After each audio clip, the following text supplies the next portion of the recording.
Recall expands to include 7 million pounds of deli Nearly meat. 150 sick and salmonella outbreak affecting 11 E. coli countries. outbreak in the U.S. kills 10 and sickens hundreds. All these headlines about food safety. This isn't just policy, it's personal. Behind every recall, every outbreak, and every regulation, there's someone whose life was permanently changed or lost. I know that because I am one of them. Welcome to Confessions of a Food Safety A-Hole. I'm Gennette Zimmer. And I'm Dr. Darin Detwiler, former submarine guy, longtime food safety advocate, author, and someone who's been speaking up for over 3.5 decades, even when it wasn't easy or popular. This isn't your average food safety podcast. We're not talking about bacteria and best practices. We won't be teaching you the proper temperature to cook a chicken breast. 165. Or even how to pronounce Listeria monocytogenes. Not even close. We're diving into the culture, the conflicts, and the human cost of getting it wrong. We'll share stories, some painful, some funny, all true. Revealing the real experiences of someone who's spent a lifetime behind the scenes. These aren't stories you read about in newspapers or magazines, and they're not found on conference agendas. What they are everyday experiences of people who have dedicated their lives to making sure you have access to safe food. Because when it comes to protecting every plate, it's not just policy and data. It's personal. And it's time we start talking about it like it is. Welcome back to Confessions of a Food Safety A-Hole. Today's going to be a little bit more of a true Q&A. I really want to explore the origins and inspiration behind the serialized story that Darin wrote, Silent Enemies, in New Food Magazine. Is this kind of a what was I thinking kind of an episode? Yes, exactly. It's very much like, we have in the Pep Nexus website, we often do like a what was I thinking blog post. And this is going to be kind of more of a live interview talking about what were you thinking? And we really want to talk about how submarine life and food safety unexpectedly intertwined. Before we go too deeply into that, though, we really should kind of go into what even is the whole Silent Enemies story. Great question. So if you don't know, Silent Enemies is a serialized nonfiction story that I wrote and published in New Food Magazine. They're out of London, UK. New Food Magazine is a leading international publication focused on innovation and safety and regulations within the global food and beverage industry. Yeah, and they're great allies. I mean, you spoke at their conference last year in Amsterdam, and you've spoken before. Yeah, I've done some with webinars with them and really found, I also wrote a 2-part article. That's right. About preparing for the unexpected mile. Yep. And that one was very well received. So I'm sure they were so excited to have. Well, that Silent one started Enemies. out as a 1-part and then realized let's have a follow-up and became a 2-part. And that's what propelled me to write another multiple part, a serialized story. So this one is written in 4 segments, and then technically there's a 5th segment, an epilogue. But it merges high-stakes tension of submarine service with the hidden dangers and systemic pressures in the food industry. And what's crazy is I draw from my own background as both a former nuclear engineer on a submarine and as a longtime educator and advocate in food safety. I have some people messaging me or emailing me from my submarine years. Oh, really? Going, wow, Darin, it's really cool how you told this story in a really exciting way and put a new angle on it. Yeah. But I've got the same kind of emails and messages from people I know in the food industry from that larger network, that more current network. They're like, Darin, I knew you were on a submarine, but my God. Yeah. Yeah. You even You have did one. that? You even have one comment that I'll read a little bit later about how even though she knows you and knows the outcome of some of the situations you're in this article, she's like, my heart was pounding. So it definitely resonated with a lot of different from people from both sides. Well, I think that they're seeing that everything from the precision, the pressure, and the hidden dangers of submarine life that I'm depicting here, right, really align well with the complex challenges of protecting our food supply. And in Silent Enemies, I explore all this, how these unseen threats, whether microbial or human, they test our systems, they test our leadership, and they test, quite honestly, our moral conviction. So, again, my aim was to reveal the striking parallels between these two worlds. And I'm just so honored to have Silent Enemies featured in New Food Magazine. Awesome. So at this point in time, installment 3 is dropped. Installment 1 was called Under Pressure. Under Pressure. Installment 2 was Voices Carry. And this new one is No Easy Way Out. Yeah, they're coming out every other week on Thursdays. And again, there's 4 total segments for the story. And then there'll be a 5th, which is kind of an epilogue. Okay. And does the epilogue, like a lot of what we're talking about, is that what the epilogue's going to be, or? Well, this 5th part, the epilogue, it's more, the story is over by this point, but it's more of a, where do we go from here, and a call to action based on this story. Okay. Very cool. Kind of like the moral takeaway. Yeah. Nice. Okay.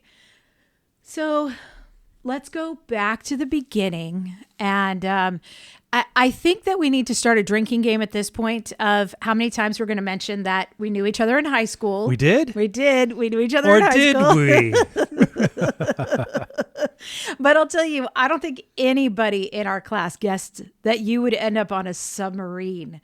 I mean, you're the guy who planned the bonfire, yes. And you were on the school board, and you were an artist and a musician. Kind of thought you'd go somewhere into the arts or project planning or something more along those lines. So why the Navy? Why nuclear engineering on a submarine? Because that's a huge leap from everything we used to know about you. Well, I was extremely popular. You were. I'm sorry. I know you're making that joke, but you were actually very, very well liked. I think I was liked. I did things to really support the bigger culture. Did I care about the bonfire or the fact that we were going to whatever football championships that year or whatever? Sure. But I knew I had a skill set. I'm like, I could pull this off. Challenge accepted. Right. Kind of a thing. And yeah, I had to have meetings with like the mayor and the chief of police and the fire department and the school board to get permissions to do all these kind of things. And for that one brief fleeting moment in time, I was popular with the cheerleaders. But what it came down to is, do you remember that extremely important day? I think you said it was one of those days you'll never forget. No. When we walked down the hill from the high school to go to the career fair? No. And I'm pretty sure that was probably, because I don't remember it at all. Like, what? You mentioned it to me before, and I don't remember it at all, to be honest. And so it's very likely that, listeners, if you want to learn a little bit about me, my mom would basically be like, whatever, if I said, Mommy, I'm sick, I don't feel good. All right. And so I didn't always have to go if I just didn't feel like it. Well, I, for one, am shocked. Shocked, I know. Well, let me paint a picture. Okay. There was this big room with all these kind of like tables for different businesses and manufacturers and different things in the local community. Probably more of the city than the county. I don't remember. Right. But there was a Navy recruiter. And of course, I know what a Navy recruiter is doing, even back then. And ultimately, the guy starts asking me questions like, what would I want to achieve or prove, or what would being in the Navy mean for me? And I think I was just kind of trying to be polite and saying, well, I would want to kind of prove who I am, what I'm capable of doing, that kind of a thing. And he goes, well, there's 2 programs I could tell you, if you can go become a Navy SEAL. And I'm like, no, I'm not going to do that. Not going to happen. Or you could become a nuclear engineer aboard a ship or a submarine. And I didn't know anything about submarines. Literally, I knew nothing about submarines except maybe the submarine ride at Disneyland, where, we would go and perform in high school band. That's right. But that was like literally my full extent of what I knew about it. And yeah. I'm like, this is a challenge. I could see myself doing this. I could literally see myself going to these schools and hopefully not flunking out of these schools and, getting to that point. And I look back on it, realize there was no internet. Right. No YouTube. no TikTok videos to look about this. All you had were like old images in like a Life magazine from 1967, kind of black and white photos. Oh, that's what it must be like. Right. Well, it wasn't exactly like that. Yeah. But I'm like, okay, I could see doing this. I believed in the idea of not only what could I do, but that kind of moral obligation in terms of, I honestly felt that this would be a good way for me to serve my country. And quite honestly, I know this sounds weird because I wasn't even 18 yet. This idea of, well, someday I'll have a family and perhaps my service would mean that my future children would have a safer world to grow up in. So Nice. sign me up. Right. And long story short, I did and turned 18. I joined the Navy, a delayed entry. I then went on to finish high school, graduate, and about a month after high school graduation was the first time I left the state of California. Wow. To fly to Florida. Nice.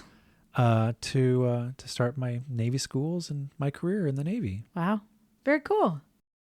Okay, so joining the Navy was about being kind of a true test of what you were capable of. Do you think that you really got that out of being in the Navy and being on a submarine?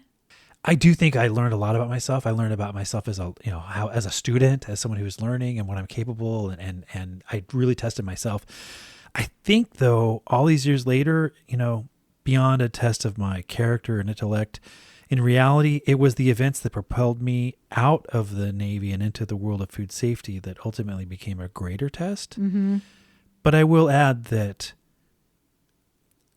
my ability to meet those challenges later were 100% supported by what I had experienced the 6 years prior Right. in the Navy. Everything from leadership to working as a team, communicating, the technical, the scientific side of things, and discipline definitely helped me even to accept some of the challenges that were now at a very critical and very painful time in my life, Right. Thrown onto my lap. Right.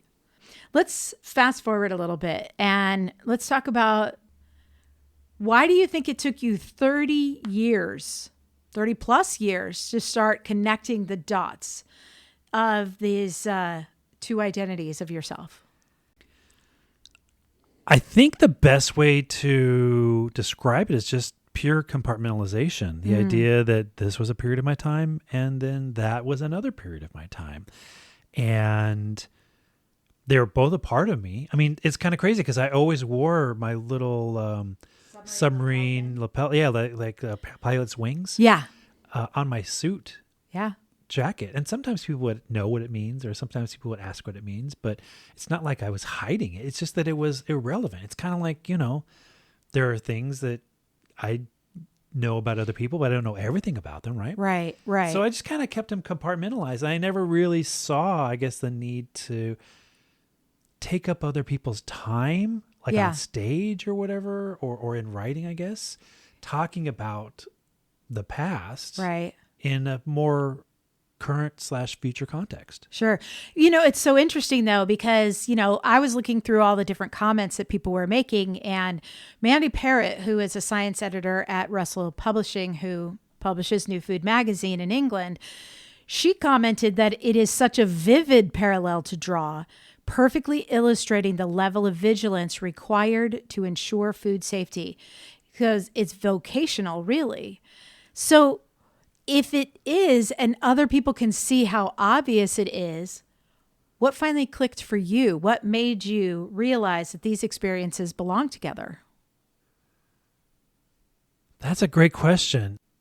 I'm pretty sure I started putting the two pieces together, after the Poisoned documentary came out. Mm-hmm.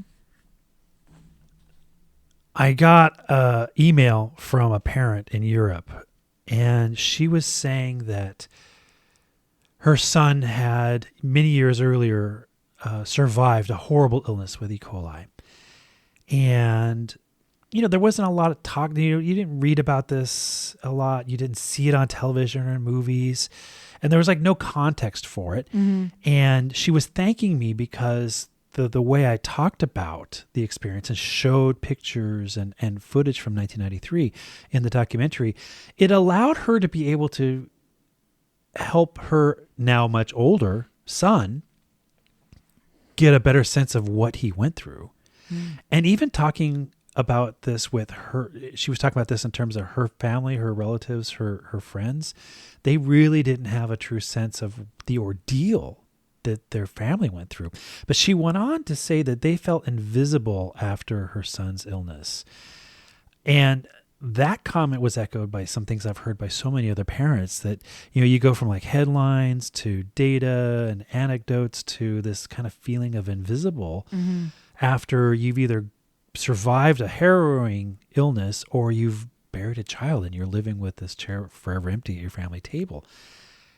And thinking about invisible, I remember that kind of moment of irony, but in my past life on a submarine, so many things were invisible. The other ships, the other submarines we were tracing, you heard a blip on a radar screen or whatever, and that's all you got if you were in the radar room. Right. But for me, all the work I was doing in the reactor compartment as a quality assurance inspector, everything was about monitoring and radiation exposure. Again, completely invisible. Yeah. So all these invisible or silent enemies, now I, in my mind, was starting to connect in terms of, wow, foodborne pathogens are invisible, and families feeling as if they've become invisible. And the radiation I was monitoring and trying to not get sick from was invisible. Right.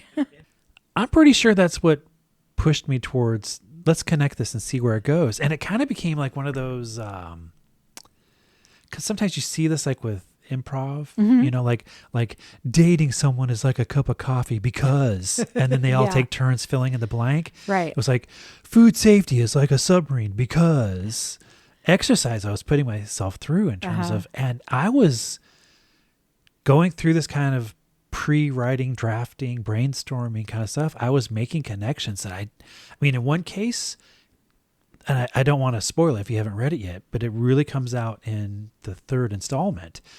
I never really thought much about one of the central story elements in the third part in terms of how much it foreshadowed something in my personal life years, later. How is it that I'm thinking about this for the first time in 2025? Right. And Which yet it took place in the 90s. Which of course you have to be amused by the irony of never making that connection, given that anybody who's been on a Zoom call with Darin sees that his entire background is filled with submarine imagery. So he's having these food safety conversations with submarine imagery behind him, and yet it took him that long for him to be able to make that connection. Well, it's kind of like I'm facing all the pieces and parts, but I was, what's that? I couldn't see the obvious connection because I was being blinded by all the pieces and parts. Right. Now that you've made the connection, talk a little bit about it. What do submarines and food safety really have in common? On a submarine, you have a crew of, let's say, about 150 people who they might have all completely different jobs, and they may seem at times to be just, you're on autopilot, or you're doing what you're told, or you're doing something that's boring, but combined, everyone has a bigger part to play in terms of achieving the overall mission of the crew. Okay. The submarine could be a ship. Right. It could be a land-based team, It doesn't have to be even military, right? But that's the point. That kind of systems approach and the work they do together for a common mission is so similar to that in terms of the food industry. You might think that you're doing a very boring job, but you take that away, and now you've created a situation where something catastrophic can happen, not just to the mission of the company, but to the consumers who rely on that day in, day out level of courage and integrity to do that job. Right. These aren't unique to those in the military or in a submarine, nor, quite honestly, are they even unique to the food industry. But they are both critical elements of leaders working to achieve a mission and to protect others. And my goal here, both as a personal exercise, but also in terms of what I'm communicating with this story, is let's take a step back and realize that you might say you just work at this job within the food industry, but there are people who count on you to have the courage and the integrity and to go forth with Herculean effort at the same exact level as they count on people in the military, in this case on a submarine, to act with that same level of heroism. Yeah. That often just kind of gets taken for granted, even by the people who are carrying out these jobs. All right. So when you think of silent enemies as a whole, what do you believe the metaphor is at its core? I think silent enemies is all about the need to be a proactive leader. That whole proactive versus reactive. I mean, let's break it down. Have you ever heard that phrase, the squeaky wheel gets the grease? Yes. Well, let's put the squeaky wheel into the submarine context. If I waited until my dosimeters told me I had maxed out on my radiation exposure, right? If my exposure was too high, right. If we waited until the blip on a radar screen enemy was too close to us, it's too late. Yeah. Right? Collision ahead. Prepare. Or I have to be decontaminated now, and I got to wonder about my long-term health consequences are as a result of receiving too much radiation exposure. So let's flip that page to the food industry. If we're waiting for delayed reports to come back to tell us that we're not in compliance, if we're waiting for the headlines in the newspaper telling you that people are ill across multiple states, people have died, you still have to take those actions in terms of a recall or an outbreak. But you got to wonder, why weren't we looking for quote unquote red flags much earlier, thus being proactive? Right. So I'm kind of couching within the idea of silent enemies, the idea that, well, aren't pathogens silent? Just as the radiation or the other ships and even, seamounts or whatever in the sea. Right. Those were invisible until they weren't. Right. And if you wait until it's too late, there are significant long-term consequences for those reactive actions. You want to be as proactive as possible. Sure. Before we go, I want to spend a little bit of time on the comments and feedback that you've gotten on the story. We have a note that was written by Ben Cornwell, who's also of New Food. And he said, the Silent Enemy series has deeply resonated with New Food's audience by shining a light on the hidden threat that demands unwavering focus in food safety. By drawing on lessons from life aboard a nuclear submarine, Dr. Detwiler, you make the unseen tangible and the technical human. The power is what connects so strongly with our readers, reinforcing that food safety is at its core about culture, accountability, and vigilance. Isn't that's really cool? Yeah. I've got so much feedback. I've got feedback from not only people I serve with in the military going, oh, very cool to talk about these stories and, share submarine stories with people. And even my first commanding officer on my submarine. Yeah. He sent me a message through LinkedIn congratulating me for writing about this. Yeah. And there's people in my food safety network that have messaged me going, Darin, I had no idea. Yeah. I know you were in the Navy. I know you're in a submarine, but I had no idea. You're telling me these stories kind of a thing. Yeah. I love what Francine said. And I brought this up kind of earlier, but Francine and Matt Ragucci, they host the Don't Eat Poop podcast. Yep. I have done a lot of great work with her, and she knows my submarine background. Yeah. And she's like, she quoted, "Meanwhile, in the engine room, another operator and I raced to stop the flooding before it could cause more damage, before it flooded the space and sank the submarine." And she goes on to say, "I obviously know the outcome. We all do, because Darin's still around. But my heart was still racing as I read it." Dr. Darin Detwiler told the story so vividly, and the comparisons were spot on. A powerful reminder of the urgency and teamwork required when things are on the line, as they so often are in the food industry. Do you remember me telling you about how I go to so many food safety conferences, and sometimes it's kind of cool to go to a non-food safety conference? Yes. Because it allows me to not be beat upon the head with the takeaway, but to say, oh, click, here's how I can make the connection and take away a thought, an idea, an inspiration, whatever it is, from this completely seemingly unrelated topic, and now bring it into the food safety context. That's kind of what I'm thinking about in terms of, the story, in terms of maybe people will take away from not hearing or reading the same thing, a different message. Yeah. Yeah. So let's close this out with something that Ian Westcott, the editor of New Food Magazine, said, which was that there were 7,125 active users having read parts 1 and parts 2 since the initial publication, which apparently was like huge for them. But more than that, the user engagement, which is like how long they're sticking with an article, was up 35% from the industry average. Yeah, that's really cool data. He was also telling me one time in a message that he was surprised how many people are sharing like the link to the article with other people, the other connections, like on LinkedIn or whatever. And it's really cool because, I went into this not knowing how well it was going to be received. Yeah. But obviously the data that I'm looking for is that people feel validated. That idea of making an impact on these numbers. I still think that if we could just have, in the United States alone, if we could just have a 1% improvement in these annual statistics, that might not seem like a lot. Yeah. But 1% of 3,000 deaths is an entire classroom of lives being saved.